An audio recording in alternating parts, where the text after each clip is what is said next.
Can we talk a bit about production on this, because it's Sure. a low-budget film, but Very low budget. But it looks huge. I mean, this is in terms of It's art my direction, first. It's the first time I've ever shot anamorphic. Wow.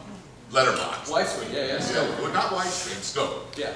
I always shot widescreen, but it's what's interesting, and I'll tell you why. It's how time catches up with you. When I was making, movies, a lot of movies in the 70s and 80s, even today though, it's worse today, but the vast majority of people see your picture on television.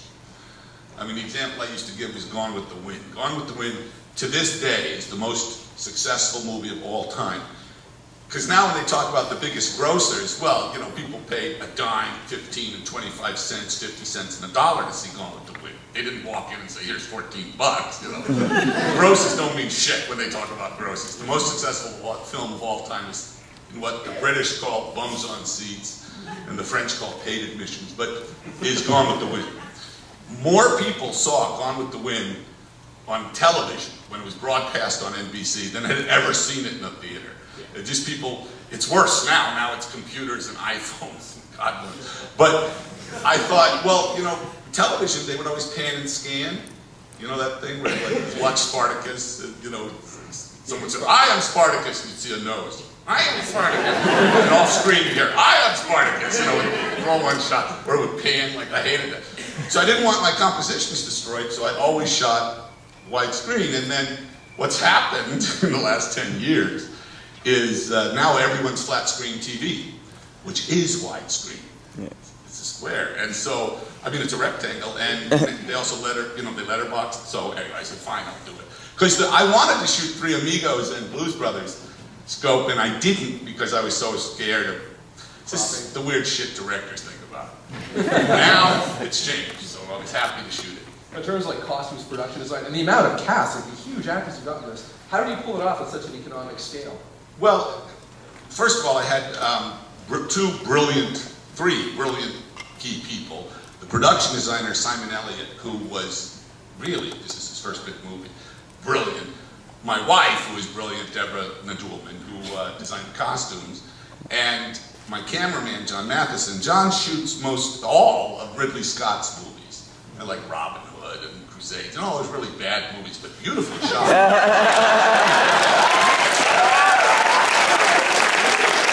He's very highly paid commercial director, and he works for Ridley and people. And in fact, 30% of this picture is candlelit. Wow. Literally the only lighting are the candles. We use this new fast film from Fuji that we got for free. Basically, people always, I know what I'm doing, that's why it looks good. What do you mean? But there's the only set we built, there's only one, everything's a real location, and the only set we built was the interior of the jail. And that's only one cell. I'm shooting it so it's like 3 different places, but it was one, we built that was 2 days on a soundstage at Ealing, everything else are locations, either like National Trust houses all over the place. And we went to Edinburgh to shoot it. Here's the thing, it's 1828. Edinburgh is a very specific look. Every single other Birkenhair movie, if you ever see them, like The Body Snatcher, the great Robert Wise's first film, wonderful film, Boris Karloff, Henry Daniell. If you haven't seen it, you should, it's terrific. Bela Lugosi. Anyway, what else? The Doctor and the Devils. Flesh and the Fiends. The Flesh and the Fiends is good. And Yeah. Peter Cushing plays Dr. Knox. He's great. Donald Pleasance. Donald Pleasance, amazing and film. I forgot the other guy's name, but they are really evil. It's really good. Anyway, the others, most of them are shit, but regardless, the thing is they're all set Victorian. Yeah. So when I started, it's 1820, it's not Victorian. She's like 2 years old. I'm like, what? It's really Regency, technically, but it's Scotland in Edinburgh, so it's a very different look. If you go to Edinburgh now, there's the castle, and then there's like Old Edinburgh, the touristy part. There's only 2 streets that are still the same, where what was called the Westport Ghetto is now all big, tall glass buildings, and where Hare's rather, where Hare's Lucky's boarding house was, is all parking lot. So what we ended up doing, Simon Elliott again was brilliant. Stirling Castle is about an hour away from Edinburgh, and then Edinburgh Castle. These things are ancient, but the courtyards, they're full of courtyards. We just took those courtyards, which were the correct architecture and the correct stone, and dressed the courtyards as streets. We did a lot of that kind of stuff, and I'm very pleased with the look of the film. And it's a very low budget film. It really is. I kind of don't want to tell you. Very, very Looking at it. No, I think, well, you know what's interesting? When you see, this is interesting, when you see a film, you go, oh, that looks low budget. You know what you're saying? Like, you stink! Yeah. Because they're shooting the same sky. A wall is a wall. Why does it look cheap? Because it's badly shot. I remember I made a really silly movie that's a period picture now. Because it's dated. It's Spies Like Us, which deals with the Soviets, and, it's Ronald Reagan. And we shot in Norway and Morocco, and we shot in Washington, D.C. one day, Mojave Desert, California, 2 days, and the rest of it in Morocco and Norway, and at Pinewood in London. It's 1980, I forgot. And the reason we did that is just cheaper. Came out the same year as Back to the Future. And I remember, actually it's a big hit, I'm very happy with how it did, but what I remember, and it's Bob Hope's last movie, there you go. But what I remember is the LA Times guy, the guy who reviewed the movie. I always got bad reviews, so I'm used to it. But the guy, he reviewed, but instead of reviewing Spies Like Us, he did this whole thing about the film industry, and it was using Spies Like Us against Back to the Future, showing how on Back to the Future they were economic and clever because Zemeckis shot entirely, which he did, on the lot at Universal. And therefore, look how clever, and cheap. And Landis, he goes all over the world. My movie cost 1/5 of what Back to the Future. And I wanted to call him, you ignorant jerk, but I didn't. But my point is that low budget, if something looks low budget, unless it's intentional, it just means they're incompetent. Yeah. To clarify though, I mean that the scale of the film looks huge. Well, if you look at it, actually, it's interesting. There's actually not, a lot of it's more close-up than I usually do. But we had that courtyard, and in the end, we had our big day, a crowd of 300. And we did it like silent film. You have a wide shot, you have your wide shots, and you have your 300 people, and you say, okay, stand here, and then you stand them here, and then you stand them here, and then you stand them here. And you mix them around, you change hats, and you put them there. And then you just put it all together. It's very easy to do now, digitally. And there are about 5 digital matte paintings, which is weird because this is my experience with the new technology. Matte painting, I used to work with Albert Whitlock, and matte painting, is painting on glass, you know that thing. Well, now it's all digital, which is like Photoshop. I was like, hey, that's cheating. That's like artistry of matte painting. This is fucking Photoshop. I can do this. Which is true, computers have changed a lot. Anyway, but you know what else was weird? Working with a crew, a film crew, 11 years later. That was weird, because I had Ridley Scott's crew, and most of the camera crew. And the shot, I don't know if you remember, when Isla Fisher and Simon, that was one of the interiors of that broadcast, they're looking at her poster, and she says, I don't look too much like a man. And stuff. It's a 2-shot of them, because of that great architecture, it's accurate. And I set it up, and then the operator who's done 100 movies, he goes, here, Governor, look. And I look. And there's this big fucking air conditioning unit thing on the roof.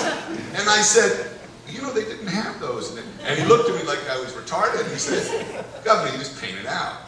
And I watch this. Isla, take a step to your right. She had a big bonnet. Look, gone!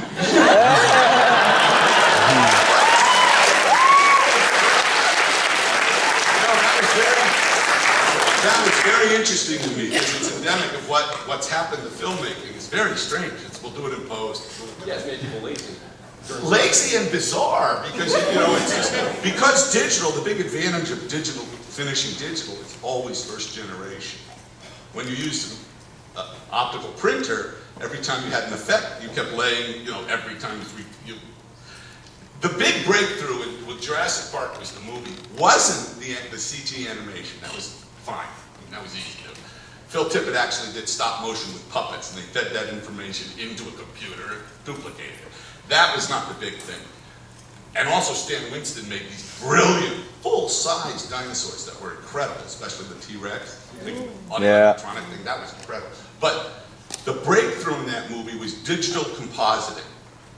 that was the first time they really used digital compositing. And if you know, like if you watch old monster pictures, how the big monster looks like it's put on top of the picture, and these the actors like, it's a monster there, this big blue line. Jurassic Park, they were in the picture in a way. Now that there's a lot of technology that's changed that I used in this that I hadn't used before, which was cool. But anyway, this was a very low budget movie, and it was something that I really enjoyed doing. I had wonderful actors. Simon Pegg is a much better actor than he even knows. And it's funny because he showed up for me kind of overweight, puffy, and I went, Simon, what the fuck? He said, oh, I did it for the part. He's like, you lying jerk. Did it for the part. And have you seen the trailers for the Mission Impossible 4 or whatever? He's like trim and thin and buff. I called him up and said, I just saw the trailer. Fuck you! Anyway, but I had a wonderful cast. Tom Wilkinson, wonderful people, and a lot of interesting people. And you know who the guy? You know the guy in the coach who says, "Can't this bloody thing go faster?" You know who that is? Michael Whitner. Oh. I don't even know who he is. Shame on you. Death Wish. That's the movie you're in. But anyway, yeah, there's about 40 directors in that movie if you really look close. That's a guy versus his entire family. Costa's family in there. Well, he's Fred. Anyway, any questions about anything other than politics? Because I'm very depressed about that. Yes. Oh, yes, sir. Was there a "See You Next Wednesday" reference to this one? No. There's. Yeah. See, By the way, we did this on a Wednesday night specifically for that. Just so you know, tonight's a Wednesday. I knew that. See you next. You'll be disappointed, as everyone is, when this whole thing about See You Next Wednesday. It's the internet. I'm convinced that you go on the internet. These are people with too much fucking time on their hands. People who spot mistakes and stuff. See You Next Wednesday is not in all my films. It's probably in half of my film. Okay. Yeah, but well, thank you. But no, wait a minute. There's no See You Next Wednesday at Animal House. That's true. Or, I don't know. And then it's a line of dialogue from 2001. And it's also a title of a script I wrote that will never get made. But whenever I cannibalize the script, I wrote it when I was like 16. Whenever I take a joke or an idea from it, I give it a credit in the movie. That's all. It's not. See, people are like so disappointed. They expect something really cool about the international Jewish communist conspiracy. Yes. It's always an interesting choice to when you put voiceover in a movie, but in this one you have an actor actually speaking to the camera. Is that the choice that was in the script? That was in the script, and I quite liked it. Yeah, there are a lot of movies like that. Not lately, but that's a perfectly good device. I like it. It's because I don't know if you noticed, but the movie's narrated by death. He bookends the movie by killing an old lady and killing